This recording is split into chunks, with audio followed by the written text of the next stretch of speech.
আমি সবসময় বলি যে রাহুল দ্রাবিড় যুগের পরে ইন্ডিয়ার ক্রিকেট একটা অন্য উচ্চতায় উঠে গেছে সব ফরম্যাটেই। এইটার সঙ্গে আপনি যখন আইপিএল এর এই আফটার ইফেক্ট কল্পনা করেন এবং যোগ করেন, দুটো মিলে ইন্ডিয়ার টি-20 ক্রিকেটটা শুধু অন্য মাত্রায় উঠে গেছে তা না, এটা আউট অফ ওয়ার্ড হয়ে গেছে। ইন্ডিয়ার টি-20 ক্রিকেটের আশেপাশে মানে 100 কিলোমিটারের মধ্যে যাওয়ার মতো আক্ষরিক অর্থে এখন আর কোনো দল পৃথিবীতে নাই। এটা ক্রিকেটের একটা প্রতিদ্বন্দ্বিতা কমায় দিছে, আসলেই কমায় দিছে। সেটা তো আর ইন্ডিয়ানদের দোষ না, তারা তো চেষ্টা করবে নিজেদের মানটাকে যত উপরে উঠায় নিয়ে যায়। মানে 2024 সালের পর থেকে বা 2024 থেকেই আপনি যদি হিসাব করেন, যে বছর তারা লাস্ট টি-20 ওয়ার্ল্ড কাপ জিতলো, সে বছর থেকে এই 2026-এর ফাইনাল পর্যন্ত তাদের টি-20 জয়ের রেশিও প্রায় 90%। মানে এই সময় যা ম্যাচ খেলছে তার মধ্যে 90%-এর কাছাকাছি ম্যাচ তারা জিতছে। তাদের এখন হারটা একটা নিউজ, যে কোনো জায়গায় একটা ম্যাচ হেরে গেলে সেটা নিউজ হয়ে যায়।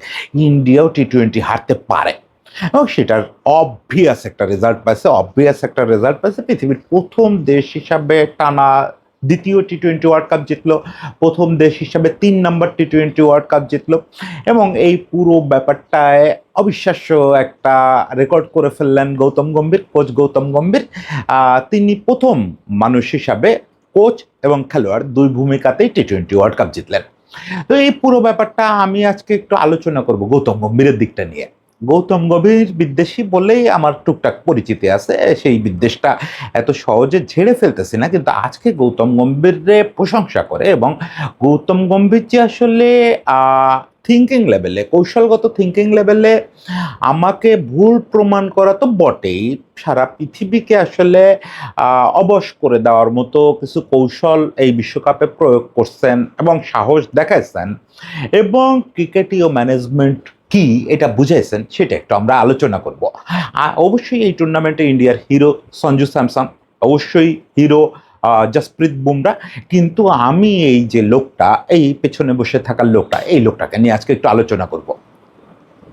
আমি থাম্বে যেটা লিখছি যে সরি গৌতম ভাই, আসলেই তাই। সেটা হচ্ছে যে গৌতম গম্ভীরকে আমি ব্যক্তিগতভাবে পছন্দ করি না। গৌতম গম্ভীরকে পছন্দ না করার প্রধান কারণ হচ্ছে তার ফিলোসফি, পলিটিক্যাল ফিলোসফি। আমি যেহেতু ওই পলিটিক্স ওন করি না, ফলে আমি গৌতম গম্ভীরকেও ওন করি না। কিন্তু সেটা দিয়ে তো আর আসলে স্পোর্টস জাজমেন্ট হয় না। গৌতম গম্ভীরের কোচিং নিয়ে আমার জাজমেন্ট পুরোপুরি ভুল ছিল। অ্যাটলিস্ট শর্টার ফরম্যাটে বা শর্টেস্ট ফরম্যাট টি-20-তে গৌতম গম্ভীর যে কারিশমাটা দেখাচ্ছেন সেইটা আমি কল্পনা করতে পারি নাই। এইটা মানে অনেকে আছে না যে সময়ের সঙ্গে সঙ্গে আগে কি বলছিলাম ভুলে যায়। আমি গৌতম গম্ভীরের অনেক সমালোচনা করছি, কখনো পরিষ্কার করে এটা বলি নাই যে শর্টার ফরম্যাটেও গৌতম গম্ভীর খারাপ কোচ, কিন্তু মনের ভিতরে সেই ধারণা সবসময় ছিল যে কোনো ফরম্যাটেই ভালো কোচ না। কিন্তু সে আসলে প্রুভ করছে শুধু শর্টার ফরম্যাট না, অল ফরম্যাটেই ম্যানেজার বলতে যেটা বোঝায়, আজকাল ফুটবল ম্যানেজারের যে রোল, এই রোলে গৌতম গম্ভীর সম্ভবত ওয়ান অ্যান্ড অনলি এই মুহূর্তে পৃথিবীতে। গৌতম গম্ভীরের কাজটা কি এই টুর্নামেন্টের দিকে আমরা যদি দেখি, এই টুর্নামেন্টে ইন্ডিয়া আসলে একটা মহাকাব্যিক একটা প্রত্যাবর্তন করে মহাকাব্যিক দাপট দেখালো। মহাকাব্যিক প্রত্যাবর্তন আর মহাকাব্যিক দাপট একই সঙ্গে, এটা কিন্তু কন্ট্রাডিক্ট করে, কথা দুটো কন্ট্রাডিক্ট করলেও কথা সত্যি। আপনি সাউথ আফ্রিকার ম্যাচে ইন্ডিয়া যে হারলো, ওই ম্যাচের আগ পর্যন্ত ইন্ডিয়ার এই বিশ্বকাপের পারফরমেন্স এবং তারপরও পারফরমেন্স দুটোকে দুটো অধ্যায় হিসাবে দেখতে পারেন। প্রথম অংশটা ছিল তাদের ধুঁকতে আগানো, সেটা দেখেই অভিষেক শর্মা, তিলক বর্মা, সূর্যা কুমার যাদব, এদের যে ঈশান কিষান, এদের যে জামানার টি-20, এই দল এটা অনুমান করা খুব কষ্ট হচ্ছিল।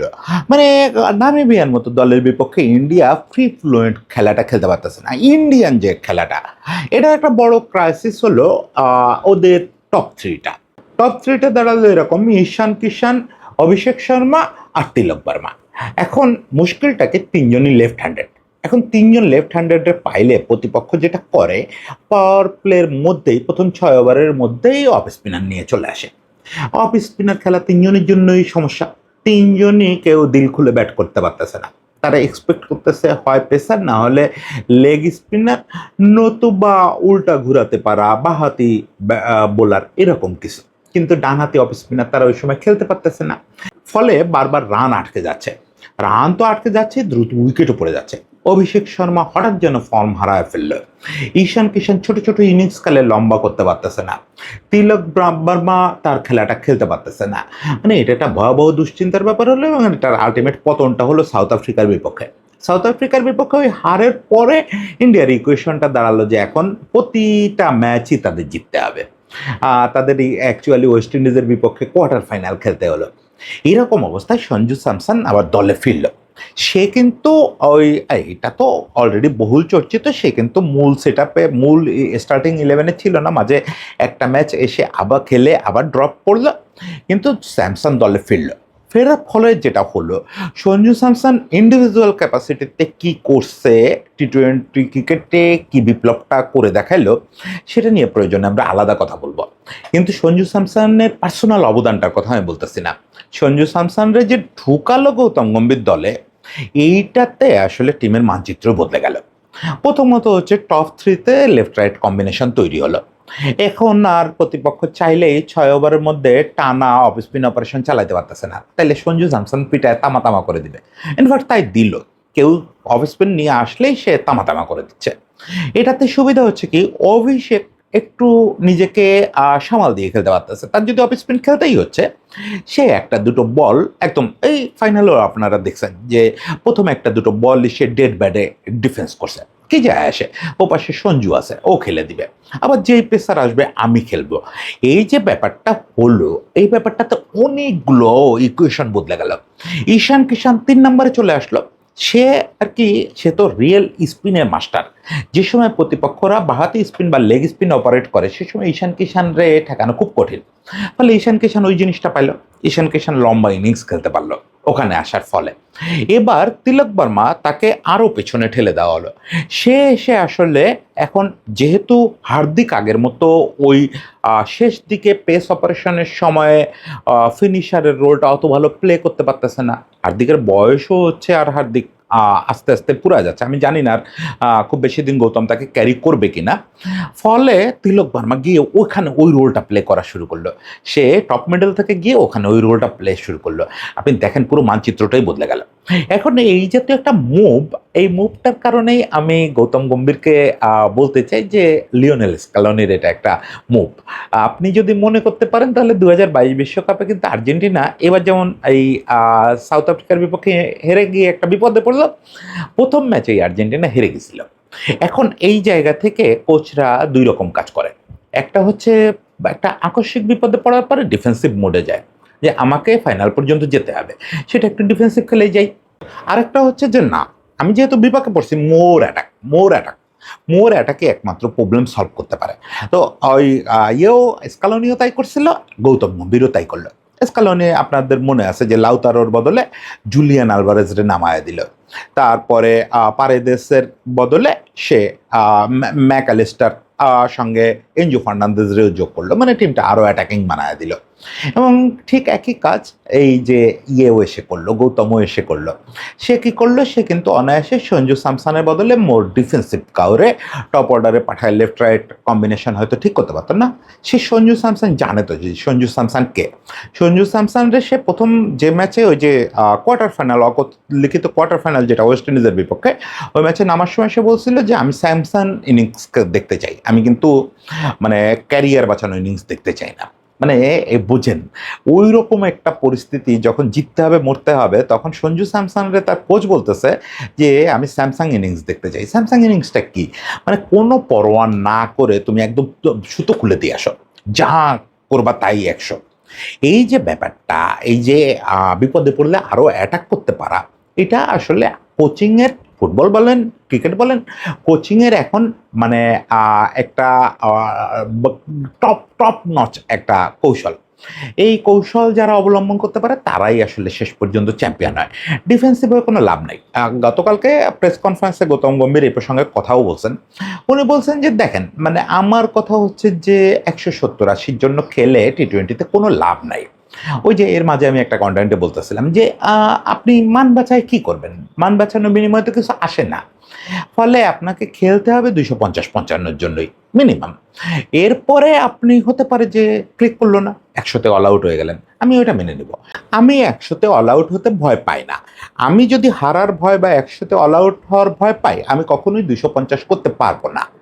তো এই যে মানসিকতা, এই মানসিকতাটাই হচ্ছে আপনার একটা চ্যাম্পিয়ন মানসিকতা। এবং এই জায়গাটা আমি খুব আরেকটা এই যে অ্যাটাকিং মেন্টালিটিটারে খুব প্রাধান্য দেওয়া, বাচ্চা পাওয়ার হিটার তাদেরকে তাদের সর্বোচ্চটা ঢেলে দিতে উৎসাহ দেওয়া, এগুলো তো গৌতম গম্ভীরের একটা চরম গুণ দেখা গেল। একই সঙ্গে ওই যে কৌশলগত পরিবর্তন। মানে একটা ছোট ট্রিক্স করে ব্যাটিং অর্ডারটা একটু শাফল করে দিলাম, মিডল অর্ডারটারে ফ্লেক্সিবল করে ফেললাম। এখন প্রতিপক্ষ বুঝে মিডল অর্ডার সাজাবো। এটা তো তার অবশ্যই একটা কৌশলগত মাস্টার ক্লাস। কিন্তু আমি একটা জায়গা বলতে চাই, সেটা হচ্ছে ক্রিকেটিং মাস্টার ক্লাস। মানে ক্রিকেট গার্জিয়ান সুলভ ব্যাপার। সে যে কাজটা করলো দেখেন, অভিষেক, তিলক, ঈশান কিষান ৩ জনই তো সাউথ আফ্রিকার ম্যাচের আগ পর্যন্ত মোটামুটি ফ্লপ। এখন সে অনায়াসে এই ৩ অ্যাটাকিং ব্যাটসম্যানের একজনকে অন্তত ড্রপ করে দিতে পারত। ড্রপ করে স্পেশালি অভিষেকের এই ফাইনালের আগ পর্যন্ত যে একটা খারাপ রান গেল বিশ্বকাপ জুড়ে, মানে খোদ ইন্ডিয়া মিছিল মিটিং হওয়ার মতো অবস্থা না যে অভিষেককে আউট করা এখন যে কেউ অভিষেককে আউট করতে পারে। অথচ দুদিন আগে পৃথিবীর সেরা টি-20 ব্যাটসম্যান সেই ছেলেটার উপরে যে আস্থা রেখে যাওয়া, দিনের পর দিন ব্যাক করে যাওয়া, যে ওকে অভিষেক রান পাচ্ছে না, কিচ্ছু যায় আসে না, আমার লাগবে অভিষেকের পার্টনার, অভিষেকের বিকল্প আমি খুঁজবো না, কারণ অভিষেক কি পারে আমি জানি। ও যে মুহূর্তে ওর ছন্দটা ফিরে পাবে, ওকে ও আমারে এনে দেবে জিনিসটা, এই যে বিশ্বাস রাখতে পারা। আমি অভিষেকের পার্টনার খুঁজবো, সঞ্জু স্যামসন আসে ওরে স্বচ্ছন্দ করবে যে আমি তোর স্পিনটা খেলে দিচ্ছি, তুই তোর খেলাটা খেল। আবার ঈশান কিষান, তিলক বর্মা, ওকে তোমরা স্পিন পাচ্ছ না বলে একটু সমস্যায় পড়তেছো, ওকে তোমরা আরেকটু নিচে নেমে তোমাদের স্বচ্ছন্দ মতো খেলো। কাউরে, বিশেষ করে যারা এক্সপ্লোসিভ ব্যাটসম্যান, ফিয়ারলেস ব্যাটসম্যান, তাদের কাউরে ওই কথা না বলা যে বাবা তুমি বেশি বাড়াবাড়ি করতেছো, এখন একটু বসো, চুপ যাও বা শান্ত ব্যাটিং করো না। তুমি অ্যাটাক করতে গিয়ে ব্যর্থ হয়েছো, আরও অ্যাটাক করো। তুমি নিজেরটা দেখাইতে গিয়ে ব্যর্থ হয়েছো, আরও নিজের স্বরূপটাই নিয়ে আসো। দেখো একটা সময় না একটা সময় এটাতে সাকসেস আসবেই। এবং আমরা জানতাম যে টি-20 একটা নিষ্ঠুর খেলা, যে আপনাকে ফর্মে ফেরার সুযোগ দেয় না, যে আপনাকে এক মানে কাউকে ব্যাক করার সুযোগ দেয় না। কোনো খেলোয়াড়কে কোচ ক্যাপ্টেন যে ব্যাক করবে সেই সুযোগ দেয় না। কারণ হচ্ছে মাত্র ২০ ওভারের খেলা, আপনি পাচ্ছেন অল্প কয়েকটা বল, এর মধ্যে কখন সেটেল হবেন, কখন কী করবেন। কিন্তু গৌতম গম্ভীর দেখায় দিল যে ম্যানেজমেন্ট যদি মাথা ঠান্ডা রাখে, সে এবং সূর্যা কুমার যাদব যেটা করতে পারছে, মাথাটা ঠান্ডা রাখতে পারছে, তাহলে আসলে ব্যাক করা সম্ভব। এবং একটা ক্রিকেটারকে প্রচণ্ডভাবে সমর্থন তো দেওয়া সম্ভবই, এবং এখানে নিজেকে ফিরেও পাওয়া সম্ভব। এতটাও নিষ্ঠুর না। সেই নিষ্ঠুরতাকে অতিক্রম করতে গেলে আপনাকেও নিষ্ঠুর হইতে হবে। মানে ক্রিকেটটার প্রতি আপনার আচরণ নিষ্ঠুর হইতে হবে, ক্রিকেটারদের প্রতি না। ক্রিকেটারদের প্রতি আপনি হবেন চরম অভিভাবক। এইটা গৌতম গম্ভীরের দারুণ একটা শিক্ষা। যেমন এই যে সূর্যা কুমার যাদব, আমি এর মাঝেও একটা কন্টেন্টে বলতেছিলাম যে সূর্যা কুমার যাদব 360 ব্যাটসম্যান, এবং একটু বয়স হয়েই সে ইন্টারন্যাশনাল ক্রিকেটে এসে নিজেকে প্রুভ করছে, এবং খুব আনলাইকলি ক্যাপ্টেন। ইন্ডিয়ার ক্যাপ্টেন্সি যেসব মহিরুহ লোকেরা এই কদিন আগে পর্যন্ত করতো, ধরেন ওর আগে সর্বশেষ ক্যাপ্টেন ছিল কে, সেও রোহিত শর্মা। মানে একটা নামের বিরাট ওজন। কিন্তু সূর্যা কুমার যাদব একটা লেট বুমার ছেলে, তারপরে তারে নিয়ে কিছু স্ক্যান্ডাল আছে আগের, তারপরে অত বড় স্টারিজম নাই, এরকম ছেলের হয়তো ক্যাপ্টেন্সি পাওয়ার কথাই না। কিন্তু সেই ছেলে ক্যাপ্টেন্সি পেলো, তারপর থেকে দেখেন লম্বা সময় রানে নাই, লোকজন বলতেছে ছেলেটা ক্যাপ্টেন কোটায় খেলে যাচ্ছে। কেউ, ইন্ডিয়ান ম্যানেজমেন্টের একদম প্রধান নির্বাচক আগারকার থেকে শুরু করে কোচ পর্যন্ত, কেউ একটা সেকেন্ডের উপরে জন্য তার উপর থেকে আস্থা তুলতেছে না, তারে ব্যাক করে যাচ্ছে যে না, সূর্যা কুমার যাদবই আমাদের ক্যাপ্টেন। সূর্যা কুমার যাদব রান করুক বা না করুক, সে ক্যামিও তো খেলতেছে। মাঝেও কোন একটা ম্যাচে দেখলাম যে একটা ক্যামিও খেললো প্রায় ৩০০ স্ট্রাইক রেটে। এই যে রোলটা, ওকে তুমি আপাতত এটাই করো, যতক্ষণ ইনিংস লম্বা না করতে পারতো কোনো সমস্যা নেই। আমরা চিনি সূর্যা কুমার যাদবকে, এই যে এতগুলো কথা বললাম না, এটা তো অবশ্যই ইন্ডিয়ার প্রশংসা করতে বললাম। আজকে সকালে আমি আমার ছেলেরে বলতেছিলাম যে ইন্ডিয়া ক্রিকেট খেলাটাকে যে জায়গায় নিয়ে গেছে, বাকিরা এই ডিফারেন্স বুঝাইতে 5-6 বছর সময় লাগবে। এবং বাকিরা বলতে বাকি টপ কান্ট্রিগুলো অস্ট্রেলিয়া, ইংল্যান্ড, নিউজিল্যান্ড, এদের এই কয়টা দেশ, পাকিস্তান, বাংলাদেশ, শ্রীলঙ্কা, এরা যে জায়গায় আছে তাদের আরো 20 বছর সময় লাগবে হয়তো। কিন্তু সেই 5 বছর আবার ইন্ডিয়াকে বসে থাকতে হবে, ইন্ডিয়ার আর ডেভেলপ করা চলবে না। এখন এই ব্যবধানটা না ঘোচা পর্যন্ত পৃথিবীর ক্রিকেটটা, বিশেষত টি-20 ক্রিকেটটা খুব একপেশে হয়ে রয়েছে। ধরেন এই যে লাস্ট দুটো ওয়ার্ল্ড কাপ, একটা এশিয়া কাপ, কেউ ইন্ডিয়ার সামনে দাঁড়াতেই পারলো না। কিন্তু ওই আবার বলি, এইটার মাধ্যমে ইন্ডিয়া আবার কি প্রুভ করছে, এইটা সম্ভবত ওয়েস্ট ইন্ডিজের সেই ক্লাব লয়েডের যুগ, বা তারও আগে ডন ব্র্যাডম্যানের ইনভিনসিবল টিম, বা স্টিভ ওয়া, রিকি পন্টিংদের অস্ট্রেলিয়ার টিম, এরাও সম্ভবত সমকালীন কোনো টিমের সঙ্গে এত দূরত্ব তৈরি করতে পারে নাই, এত মাস্টার ক্লাস দেখাইতে পারে নাই। এখন এই জিনিসটার জন্য অবশ্যই আপাতত সবচেয়ে বেশি কৃতিত্ব তো গৌতম গম্ভীরকে দেবো। গৌতম গম্ভীরের কাছে ক্ষমা চাইবো যে আপনাকে বুঝতে ভুল করছিলাম, আপনি আসলে মাস্টার মানুষ। একই সঙ্গে বারবার মনে করায় দিই, সেই আজকের মনে করায় দেওয়াটা আমার মনে করায় দেওয়ার দরকার নেই। গতকালকে প্রেস কনফারেন্সে গৌতম গম্ভীর নিজেই বলছেন যে পুরো জিনিসটার জন্য কৃতিত্বটা কার প্রাপ্য, ট্রফিটা তিনি উৎসর্গ করছেন সেই দুজন মানুষকে, রাহুল দ্রাবিড় এবং ভিভিএস লক্ষ্মণ। উনি বলছেন যে রাহুল ভাই যে সিস্টেমটা দাঁড় করায় রেখে গেছে, ওই সিস্টেমটা চালায় নিয়ে যেতে পারলেই আসলে যথেষ্ট। সে আসলে বিপ্লবটা করে দিয়ে গেছে, এখন আমাদের কাজ সেই ফ্ল্যাগটা বিয়ার করা। ফলে এই ট্রফিটাও রাহুল ভাইয়েরই আসলে। রাহুল ভাইকে উৎসর্গ করছে। সে বলছে যে আরেকজন নেপথ্য নায়ককে আমি উৎসর্গ করতে চাই যৌথভাবে, সে হচ্ছে লক্ষণ ভাই। কারণ লক্ষণ ভাই সামনে তো খুব একটা আসে নাই, অল্প সময় বোধহয় একটা না দুটো সিরিজে ন্যাশনাল টিমের কোচিং করেছে, কিন্তু লক্ষণও এনসিএতে যে রোলটা প্লে করতেছেন, রাহুল এনসিএ থেকে চলে আসার পরে সেটা বৈপ্লবিক একটা কাজ করতেছেন। উনি শুধু ব্যাপারটা এই না যে রাহুল দ্রাবিড়ের মতো ইনোভেশনের নিয়ে ব্যস্ত আছেন, ইনোভেশনের কাজটা তো রাহুল দ্রাবিড় অনেকটা করে গেছেন। উনি আসলে জিনিসটারে আরও ফাইন, আরও ফাইন, আরও ফাইন করা, কীভাবে ফাইনেস্ট চেহারায় যায় একটা দেশের ক্রিকেট, সেটা নিয়ে কাজ করতেছেন, সেটার আউটপুট গৌতম গম্ভীর বের করতেছে। এই যে ব্যাপারটা, কি অদ্ভুত ব্যাপার, কি অদ্ভুত ব্যাপার। আমি আজকে বা কালকেই একটু এই জিনিসটা আলোচনা করতে চাই। দেখেন, এর সঙ্গে সচিন টেন্ডুলকারেরও কিছু রোল আছে, সৌরভ গাঙ্গুলিরও কিছু রোল আছে। একসময়ের যে বিগ ফাইভ ইন্ডিয়ার, তারা আজকে ইন্ডিয়ার ক্রিকেটকে কোনো না কোনোভাবে শেপ দিচ্ছে, কোনো না কোনোভাবে দাঁড় করায় দিচ্ছে। এই জিনিসটাই একটা দেশের ক্রিকেট লিগ্যাসি, এই জিনিসটাই একটা দেশের ক্রিকেট লিগ্যাসি। যাই হোক, এক কথা বলতে আরেক কথায় চলে যাচ্ছিলাম, এটা আলাদা কন্টেন্ট করবো। আপাতত গৌতম গম্ভীরকে স্যালুট, গৌতম গম্ভীরের ফিলোসফির প্রতি স্যালুট, তার কৌশলের প্রতি স্যালুট। এবং সরি ভাই, আমি আপনারা বুঝতে পারি নাই, সেই জন্য আরেকবার সরি বলি। সবাই ভালো থাকবেন।